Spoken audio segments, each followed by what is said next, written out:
Good morning. Hey now, PASW staff, clients, and friends joining us for a lovely Wednesday. We're halfway through the week. So far, so good, right? We looked at the Russian Soviet composer Shostakovich and those wonderful little jazz suites that he wrote. And then the results are in for your film scoring assignment for King Kong. So I can't wait to share that with you on Friday. Today we're going to be looking at another Russian, but American. This guy, I've been wanting to do this guy because I didn't know that much about him, and I wanted to share him with you. And I was debating whether or not, with these classes, I think, oh, well, that's an important person. But then when I listen and research, I think, I don't know. Do you want to listen? Do I want to hear that? No, not really. So I decided not to do that class. So with this gentleman, I was listening to a lot of his music, and I said, yeah, there's enough there for us to talk about. There's something musical about this. And it's not just kind of cerebral music. It's music. So today we're going to be looking at the, I'd call him a genius, Raymond Scott.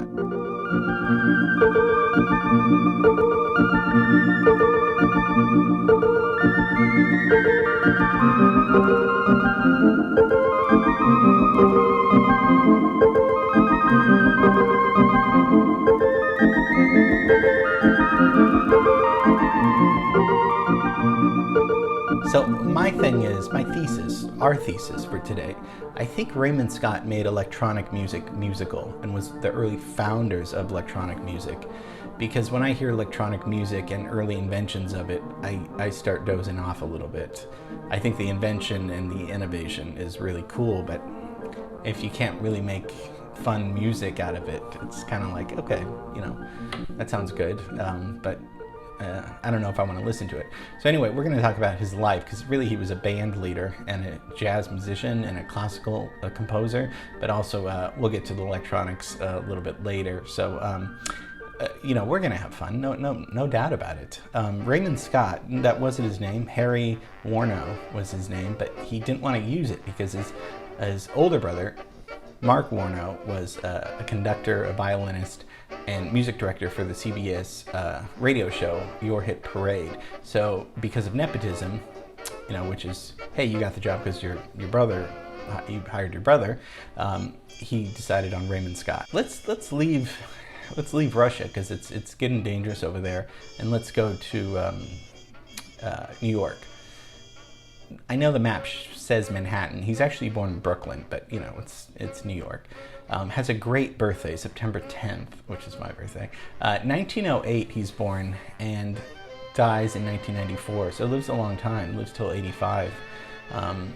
Where's my timeline? Come on, what is the delay? There it is, there's my timeline. So he's writing the 30s, 40s, 50s, 60s. He does his electronic stuff in the 60s, which we'll get to, but the late 30s on, he's got a great career in music, actually. His parents were Russian Jewish immigrants, and he goes to study music at Juilliard Music School, where he studies theory and piano and composition. So, that's on the track already to be a serious classical composer, because that's one of the best schools in the world, actually, and definitely in the country.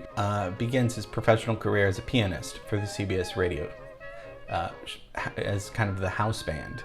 In 1936, he assembles a band, from the CBS people, calling it the Raymond Scott Quintet. Even though it was 6 people, he didn't want sextet because sex has nothing to do with sextet. But he thought that would get people's minds in the wrong direction.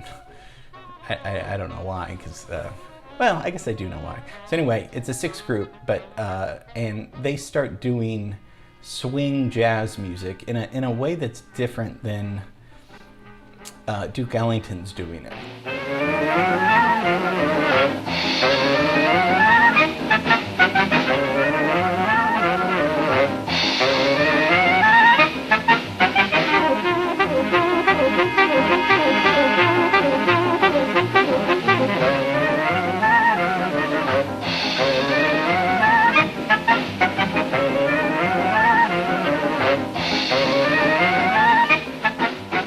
As we're hearing, it's jazz music, and it's orchestrated jazz music, he didn't really allow for improvisations. If he did, he would let them improvise, but then after that, he would make recordings of it. And the way he would write his music would be all by ear. So he wouldn't ever write on paper. He would write, which is interesting because, I mean, he had the training to completely do it on paper, but he would write not on paper, but using his band. So he would hum phrases to the band and to his sidemen, and demonstrating, and that they would do riffs off of that and rhythms on the keyboard, instructing players to interpret his cues.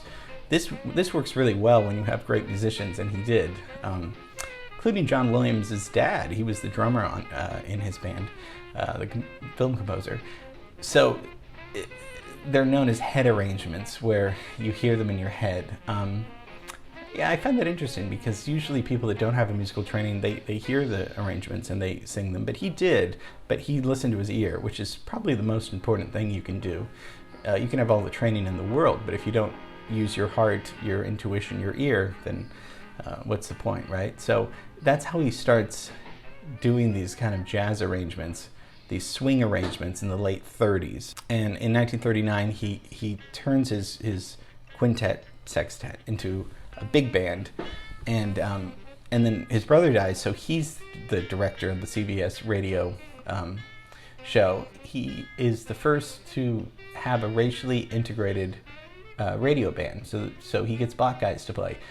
Let me tell you something, if you want good jazz music, you need black guys, okay? So that's smart. I mean, obviously you need the best guys that are able to do the job, but for the most part, if you get Ben Webster and people like that he got in his band, you're gonna be on the right track to making good jazz music, good music anyway. So first racially integrated radio band. In 1943, he sold his music publishing to Warner Brothers. So this is where Carl Stalling comes in. Carl Stalling, of course, as we know, wrote all the Looney Tunes and Merry Melodies, and we did a whole class on Carl Stalling. Carl Stalling used Raymond Scott's music because he, as we talked about, if you remember he had access to all the libraries of Warner Brothers, the music libraries. So he would do orchestrations, arrangements, and some of those were written, many of those were written by Raymond Scott. So Raymond Scott wrote the songs, left them there. Carl Stalling comes in and says, great, I love all these songs, I'm going to orchestrate them for cartoons. So Raymond didn't really write cartoon music. Well, he did, but he didn't write it for the cartoons, really, if that makes sense.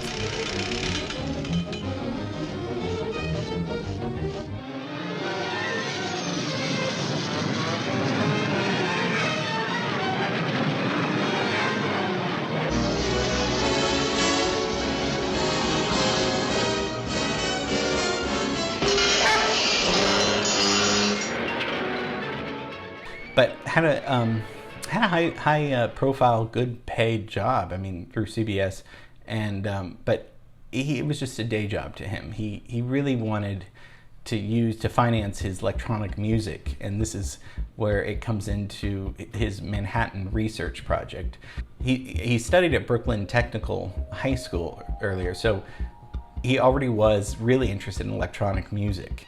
So with this Manhattan research, it's a team of engineers and people, and he starts inventing, developing things such as ring modulators, wave tone envelope shapers, modulators, filters, stuff that Pro Tools and Logic just comes bundled with. It was more of a think factory, a dream center, and also with Bob Moog. The Moog synthesizer is huge. We've talked a little bit about that, but Moog was they were friends, and he was very interested in what Raymond Scott was doing. So he starts sticking around in a really great way with all of these inventions, the Clavivox and the Electronium, and he starts, but he doesn't start just this is what I like. He doesn't start just doing them in a way that's just, hey, isn't this cool? This is a sequencer, and he's one of the early inventors of the sequencer, and that's software that can record, edit, and play back music. That's what we use for Logic and Pro Tools, a sequencer. That they can all do that. So he's one of the early inventors of a polyphonic sequencer.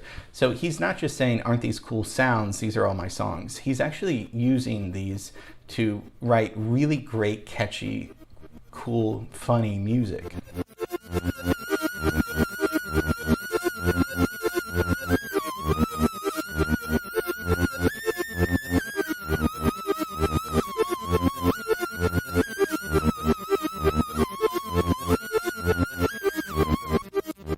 And he credits himself with creating the first self-composing synthesizer.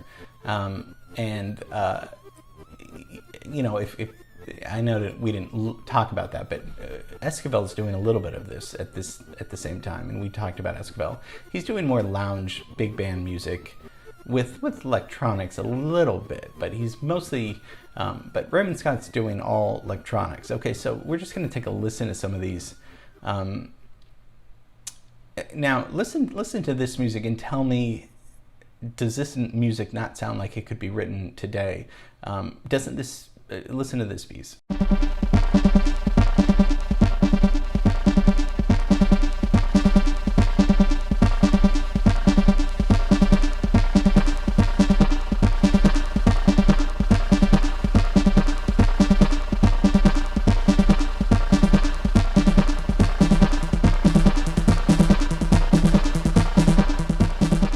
To me, that's dance music. I mean, if you played that on the radio today, that's dance music, right?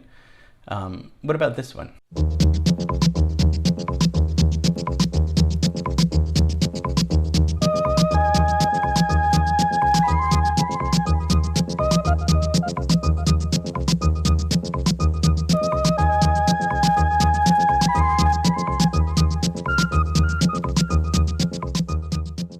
I hear early hip-hop influence right there. It's got a beat, it's got good movement feel to it. So these aren't just kind of electronic sounds that are just ambient sounds like Brian Eno, but he was before Brian Eno. And ambient sounds are great, you know, relaxing, meditating. I mean, that I'm not devaluing that. But Raymond Scott's using rhythm and has a feel for, I mean, he's making it swing, right? That's just one quotation because it's not fully swinging, but you know what I mean. Okay, let's listen to this one.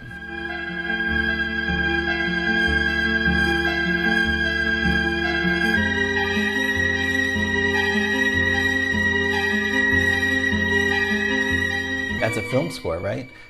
Some of these were used for commercials and film scores, and a lot of it sounds like video game sound effects and music. So, but that sounds just like a regular film score you would have an orchestra play, although it's completely electronic.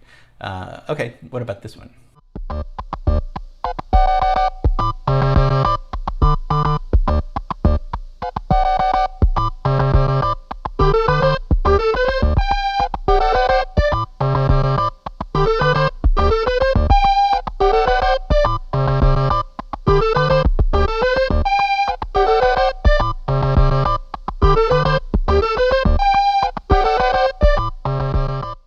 Now I hear early minimalism here. This is before Steve Reich.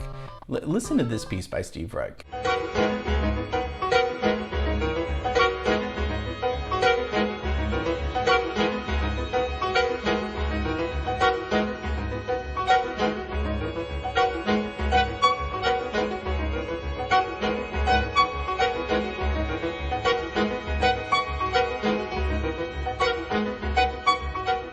That's Octet by Steve Reich, and that's 1979. This sounds a lot to me like this, only Raymond Scott's doing this in the 60s. He's layering, he's doing all these repetitive patterns. It's sounding really cool because he's got a rhythmic engine going on already. Again, this is, I mean, the 60s, nobody was doing this. Frank Zappa's doing a little bit of this, but that's the mid-60s. Okay, listen to this one.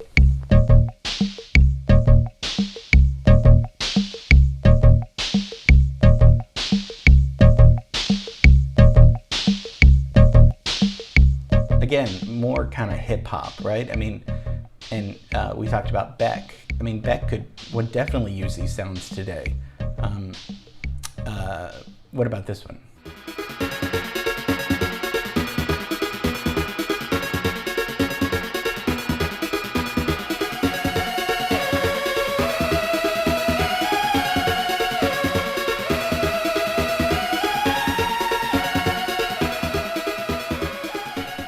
pop rock right now. I mean, that could be in the 80s or today. I mean, that's pop rock music. I mean, it's great. It's really great music. So I'm getting a lot of ideas for composers. We talked about Brian Eno, who you know, used this kind of stuff, ambient music. I also think Evangelist, the composer that we listened to, the composer for Chariots of Fire, his electronic score.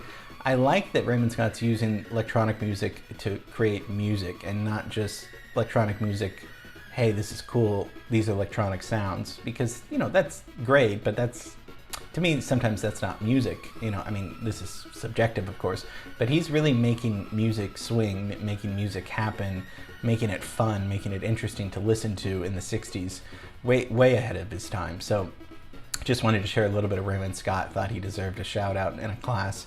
And, you know, I mean, because of him, we have MIDI devices, you know, MIDI computer stuff. I mean, he was just kind of in the 60s in his own little world and became pretty isolated and, but you know, huge genius inventor, but most importantly made really fun, good music. So that's Raymond Scott. Okay, hope you enjoyed it. Tomorrow, yeah, you know what we're gonna do tomorrow. I think we're gonna go back to LA. We got to get out of New York. It's just too crowded. Okay, love you, miss you, see you tomorrow.